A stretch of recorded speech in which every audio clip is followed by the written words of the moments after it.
Welcome back. This is the load development part of the 224 Valkyrie build. I've already got my Starline brass cleaned up a little bit. I got it deburred and I got a primer in there. So we're ready to start throwing powder in.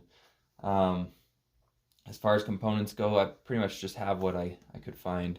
I went to the gun shop in the town next to us and I was able to find a little bit of Re-16. It's not ideal. I really can't find any information on this, but I've made some data up and we'll give it a go.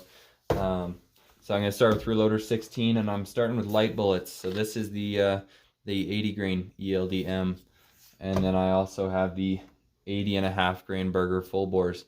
The 80 Eld-m has a little bit higher ballistic coefficient, but the full bores might make up for that in their consistency. Either way, I'm kind of hoping the Eld-m wins just because it's so cheap, and that's kind of the goal of this gun, is to be able to shoot a lot. But as we go, I'll test more bullets. I'd like to just go up from the 80s. I don't think I want to try anything much lighter, but if you have any bullets you want to see, let me know, and I'll pick up a box and I'll do some load development. Hopefully I'll get a few more types of powder too. It's kind of crazy out there right now with the whole coronavirus deal going on, so everybody's buying everything up. My starting load, I'm just going to throw a few together at 26.3 grains, and then I'm just going to work all the way up to 28.8 grains. The 26 grains is more just load just to see if it's even safe in the gun and how the case fills. But then once I start working up, I'll keep an eye on pressure pretty closely. Again, I mean, it's, as everybody says, don't just follow whatever I do. You take your own responsibility when you're loading. Well, I think as you watch, you'll start to notice that I have a little bit of a redneck way about going about things. Made a drop tube. This is a piece of 3/8 copper. The quarter was actually quite a bit smaller than I needed. 3/8 is a little large, and I built this stand here, and basically my drop tube will just sit right in there. Let's see how this goes. I might grab another pan just in case I'm dropping, but I want to see if I can drop that exact same charge into the case next to it. Where are we?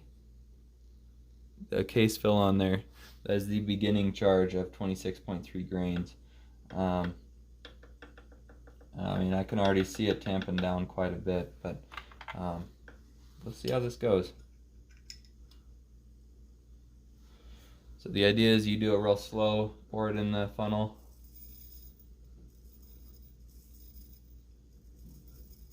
What I'm hoping is that this piece of copper tubing isn't too big, and that I actually get most of the powder into the case. Definitely one deterrent from using this powder over some of the other options like 48.95. Let's see how much I lost. A ton. All right, dies. This is what we've got here. So for the sizing die, I got the full length Redding Type S. I threw a 248 collar in there, which I don't really know if that's right. I just didn't want to have to order a second one right away. But I got that. For my cedar die, I ended up going with the Hornady. The stems on this work really well. I got the VLD ELDX type seating stem, and I think it'll work pretty well for me. I already tested the bullets. They fit nice and snug in there. So yeah, let's set up, and I'll show you how I like to find my overall length.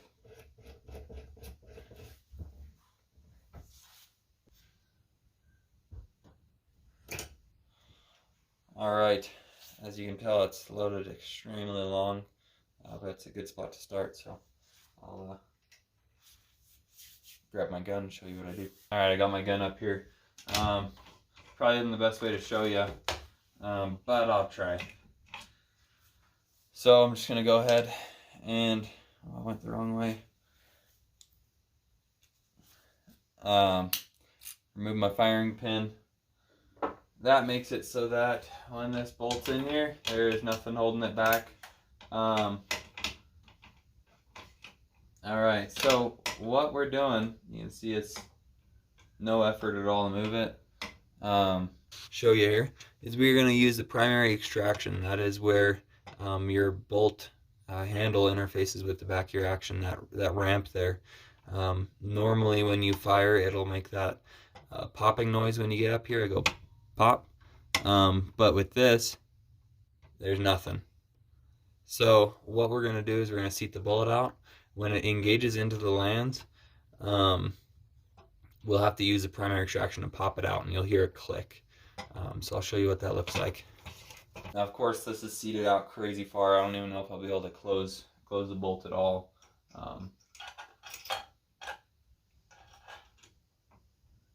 No, that's where I'm getting right there. That felt good.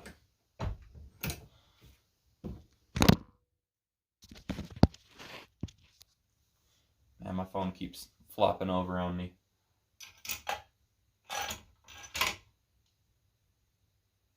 So I can feel that engaged just a little bit. I'll show you when it pops out. So I didn't even close the bolt all the way. You can see it's just partially closed. That pop right there. It's engaged. Pop.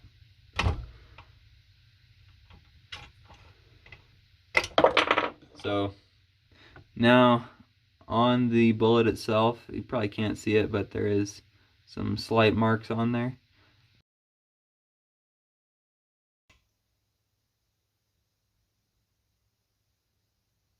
Alright, that last one was at 362. I guess it's 2362. So I backed it out just a little bit. It's nice to have these siders because you can just kind of do whatever you want with them. They're just going to foul the barrel, heat it up just a little bit.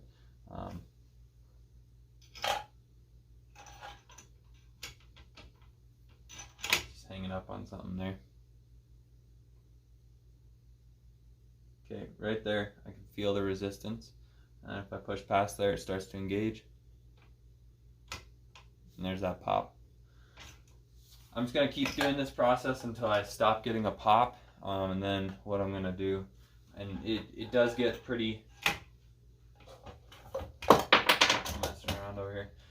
It does get pretty faint, so you got to really be gentle with it.